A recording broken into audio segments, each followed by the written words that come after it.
এই দেখো বন্ধুরা, আজকে এনেছি ইলিশ মাছ। তবে এটা ইলিশ মাছের বাচ্চা। শুনেছি এই মাছগুলো নাকি ধরা নিষেধ, তবুও আমাদের গরিব মানুষের পক্ষে এর থেকে বেশি কিছু খাওয়ার সাধ্য আমাদের নেই, কারণ প্রচুর দাম, ইলিশ মাছের প্রচুর দাম।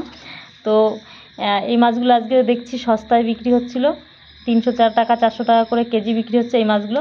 তাই আমি এই ইলিশগুলোই নিয়ে আসলাম। এটা খেয়েই সান্ত্বনা, মানে মনকে সান্ত্বনা দিতে হবে যে ইলিশ মাছ খাচ্ছি, ঠিক আছে।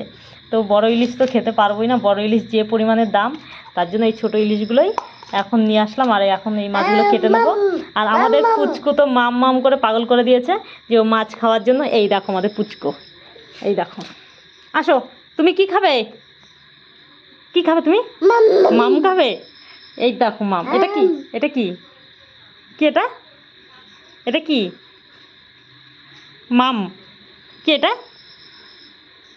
দেখো তো আমাদের আমাদের পুচু মাম খাবে, মাম। কি এটা পিকু? এটা কি?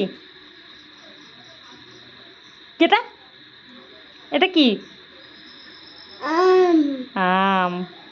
এই দেখো পিকু নাম চিনে গেছে। মাছ, এটা মাছ বলতে পারে না, তাই মাম বলে। কি এটা? এটা কি? এটা ধরে না। এটা কি? মাম মাম মাম।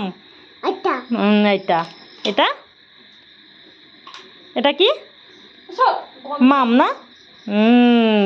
এই দেখো পিকু ধরে।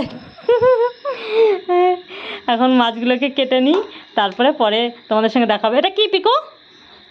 পিকু সরে যাচ্ছে, ভয় পাচ্ছে, কিন্তু ও মাছ খেতে খুব পছন্দ করে।